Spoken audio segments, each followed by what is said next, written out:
Ce qui m'a fait devenir musulman, bon, déjà, c'est Dieu seul sait.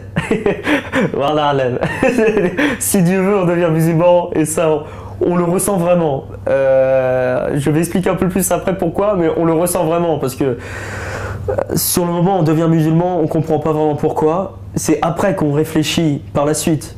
Les mois passent, on est musulman, on réfléchit sur pourquoi je suis devenu musulman, et c'est là qu'on se crée sa petite histoire personnelle. Mais sur le moment, on a ce besoin de reconnaissance. C'est le pourquoi de Shakil. J'ai eu ce besoin de remercier, et ce besoin, il est inexplicable, quoi. Il est irrationnel presque. Mais je vais revenir à la base. Pourquoi? Comment j'ai commencé? Donc, comme je vous ai dit, c'est-à-dire que là où j'ai vraiment commencé à connaître l'islam, à en apprendre sur l'islam, c'est mes amis c'est mes rencontres au lycée.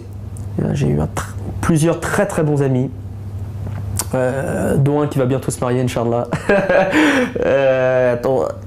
Très très bons amis. Donc là, c'était vraiment l'islam sans les mots. C'est-à-dire que c'était mes amis, mais comme enfin, jamais on parlait d'islam quasiment, quoi. C'est-à-dire, c'était, comme je vous ai dit, on parlait de football, de tout et n'importe quoi, d'école, de filles, mais c'était bon, je me posais pas de questions. Après, il y a eu l'université où là, j'ai commencé à remettre en cause mon athéisme, parce qu'il faut bien comprendre que quand j'étais athée au point de dire, au lycée, hein, alors même que j'avais ces amis musulmans, au lycée, quand j'entendais les cloches en France, j'ai eu quelquefois ces réflexions de dire on devrait interdire les cloches parce que ça va à l'encontre de la laïcité. Donc j'étais très rude avec la religion. Je pensais que la religion était une erreur. Je pensais être sûr de mon athéisme. C'est-à-dire ça, je l'hérite plutôt de ma mère. C'est-à-dire ce côté, la religion c'est une erreur, c'est une bêtise, ça apporte des divisions. On ne le voit pas, il est où? Les preuves, voilà, c'est archaïque, on a dépassé, il y a eu les Lumières, il y a eu la Révolution française, on sait que ça n'existe plus, quoi. On sait que c'est fini, ça, la religion, basta. J'étais persuadé de ça. Donc du coup, avec mes amis, bon, si c'était mes amis, je pense c'est que on devait pas trop discuter de ces sujets. J'ai oublié, mais bon. Mais après, voilà, malgré tout, on se pose des questions sur le sens de la vie. Et moi, l'athéisme, voilà, ça répondait à aucune de mes questions. Et plus je réfléchissais, plus j'écoutais mon cœur. C'est-à-dire que plus je me posais des questions sur la métaphysique, quel est le sens de la vie, on tombe très vite dans une mélancolie. On devient assez triste. C'est-à-dire que avant ma conversion à l'islam, j'avais un caractère assez triste. C'est-à-dire que j'avais beau avoir tout ce qu'un homme peut avoir sur terre, l'argent, des amis, bon, pas trop de problèmes niveau relations sociales, une copine quand on est adolescent. Bon, on n'est quand même pas, on n'est pas satisfait, quoi, intérieurement. Donc ça joue. C'est-à-dire que les médias, la société, ce qu'on apprend depuis tout petit dans les livres par nos parents, tout ça, je l'ai. Je suis gagnant entre guillemets dans la vie. J'ai intégré une bonne école. Après le lycée, j'ai intégré une grande école. Tout ça, tamam, je l'ai reçu. Mais intérieurement, je suis triste. Comment c'est possible, quoi? Et ça, c'est vraiment une chance que j'ai reçue de Dieu. C'est-à-dire de pas être satisfait de mon état de tristesse. De pas être satisfait de là où je suis. Chercher, continuer. Ah non, je suis pas bien intérieurement, c'est pas normal. Je continue à chercher. Et ça a vraiment été important. Parce que si on se pose pas ces questions et si on se dit pas il y a peut-être mieux, si je suis pas bien intérieurement, c'est peut-être que je n'ai pas compris quelque chose de la vie. Et ben c'est là que Dieu nous attire comme ça, par la recherche, par l'intelligence. C'est des réflexions, c'est de la méditation, tout ça. Souvent les gens, quand on est athée, et la pensée en général en France, c'est de dire que les croyants c'est des moutons. Ils suivent le troupeau, ils suivent un prophète comme des moutons, ils vont à l'église ou ils vont à la synagogue ou ils vont au djam et à la mosquée comme des moutons, alors que c'est l'inverse.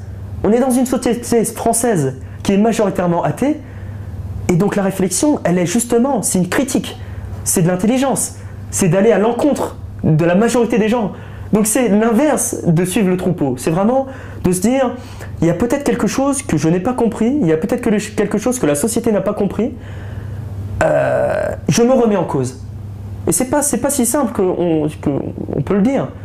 Voilà, enfin je dis pas que c'est simple, je dis pas que j'ai été plus intelligent que les autres, Mais je dis juste qu'il ne faut pas il ne faut pas, comment dire, prendre les gens pour ce qu'ils ne sont pas. Il ne faut pas prendre les gens pour des imbéciles, quoi. Et c'est vraiment une réflexion intérieure, spirituelle, intellectuelle. Et d'abord, c'est intellectuel. Parce que moi, mon éducation, elle était très rationnelle. La rééducation française, c'est Descartes. L'éducation française, c'est le matérialisme. C'est très rationnel. Très peu, on écoute très peu le cœur. Donc du coup, moi, c'était vraiment dans la tête. Peut-être que Dieu existe, peut-être que Dieu n'existe pas. Et j'ai cette anecdote-là.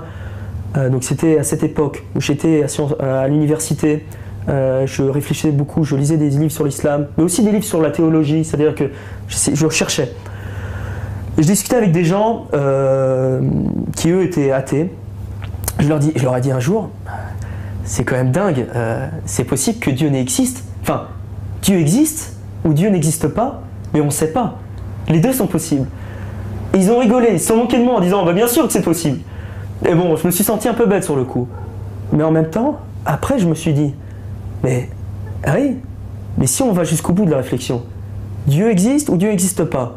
Les deux sont possibles. Mais dans quel camp il y a plus de preuves? Dans quel camp on a reçu quelque chose, un enseignement, on a développé une philosophie de vie? C'est dans le camp de la foi. Le camp de l'athéisme, ça va plutôt dans la critique d'eux. D'ailleurs, athéisme, en français il y a même ça. Théisme, ça se rapporte à la religion.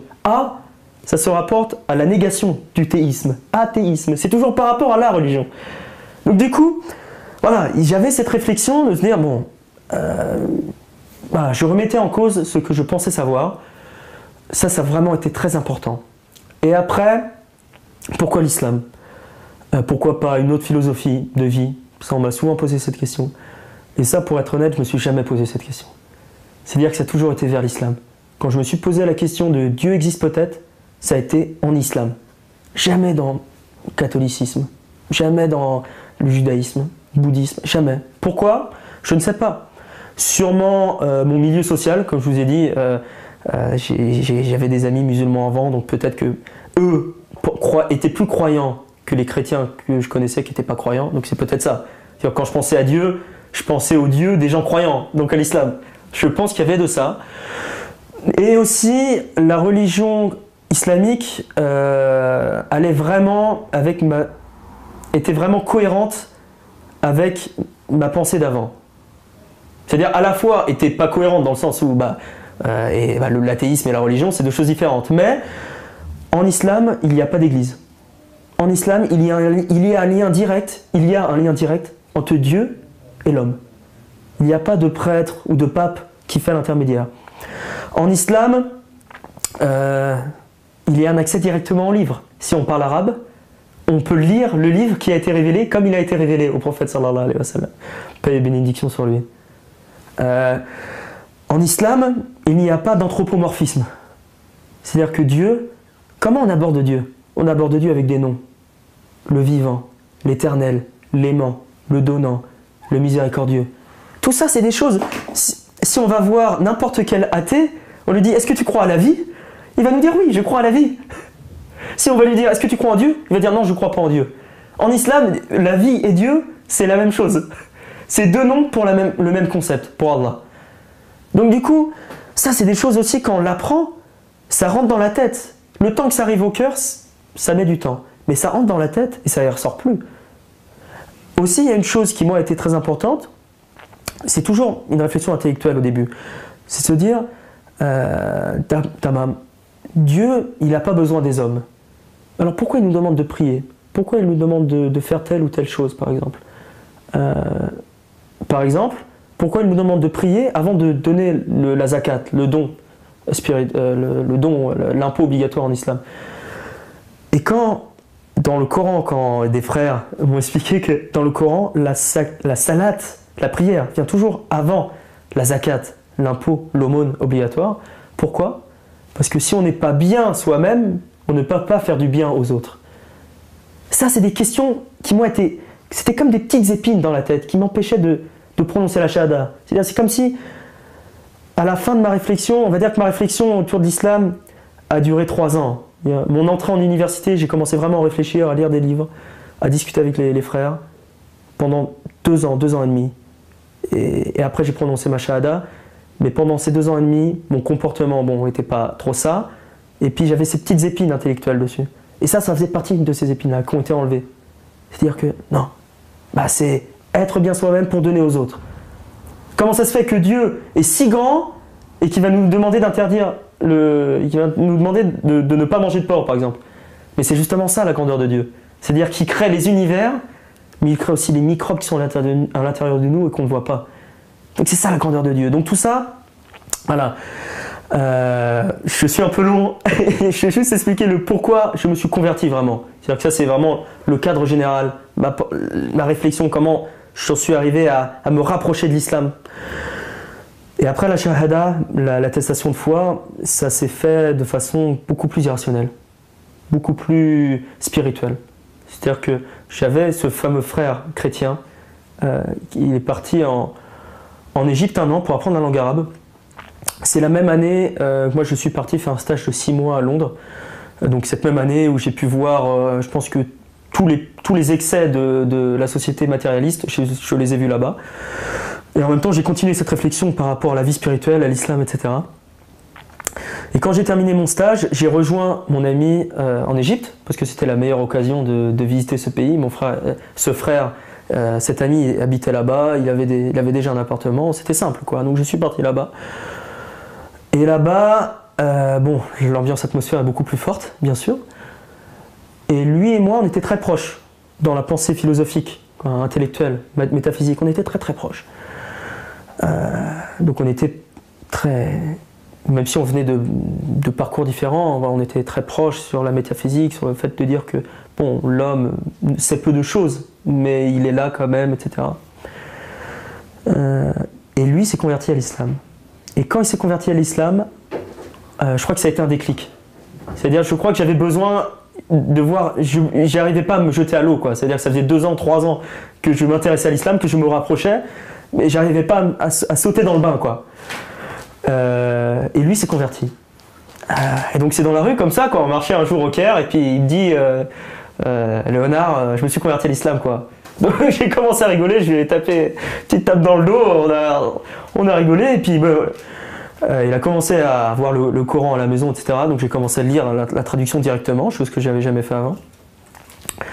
Et je me suis posé des questions, je me suis dit, cet ami très proche, on est très proches intellectuellement, lui il a fait le pas, quoi. Il s'est converti à l'islam. Et je crois que voilà, il a été très important même dans l'explication, parce que du coup, au niveau du langage, il a su m'expliquer des choses qui étaient déjà à l'intérieur de mon cœur, mais avec un langage qui était compréhensible par la tête. Et en parallèle à ça, c'était aussi une période où j'étais la plus heureuse dans ma vie. J'étais vraiment heureux. J'étais avec voilà, j'avais quitté une atmosphère que je déteste, enfin que j'avais vraiment pas aimé à Londres. J'étais dans un environnement que j'aimais beaucoup. J'étais avec cet ami très proche. On passait vraiment du bon temps. J'étais heureux. Mais en même temps, j'avais conscience que tout cela, je ne le devais pas par moi-même. Je n'avais rien fait pour ça. Tout ça, ça avait été donné. Par qui? Je ne savais pas. Mais j'avais ce besoin de remerciement. J'avais ce besoin de remerciement. Et cette sensation de vouloir faire la salade, c'est-à-dire avoir le front au sol, et on oublie tout. On oublie tout, on prie. Il y a plein de choses on ne maîtrise pas. On laisse plein de choses à Allah. Juste, on se repose, on prie. Et j'ai eu ce sentiment, en parallèle avec cette réflexion intellectuelle, ce sentiment irrationnel du cœur. C'est-à-dire, vraiment, ce hadith Qudsi qui dit « Si l'homme fait un pas vers moi, je cours vers lui ». Dieu nous dit ça à travers la bouche du prophète sallallahu alayhi wa sallam. Si le croyant fait un pas vers moi, je cours vers lui. Et c'est vraiment ça. C'est-à-dire que là, j'ai fait un pas vers lui et il m'a aspiré vers lui. Et j'ai ressenti ce besoin de dire merci, voilà. Et donc j'ai commencé à prier. Peut-être une semaine après, j'ai fait la shahada. Et voilà, après on continue comme ça, quoi. Et c'est pourquoi aussi Shakir. C'est la raison pour laquelle j'ai choisi le nom Shakir. Donc au début, je l'ai dit à personne pendant peut-être 1 an et demi. C'était juste mon nom que je voulais avoir un nom pour dire à Dieu, voilà, je me suis converti pour cette raison. Le remerciement, la reconnaissance. Tu m'as amené vers toi par ce sentiment-là. Voilà. Donc après, par la suite, en arrivant en Turquie notamment, j'ai plus utilisé ce nom-là, quoi.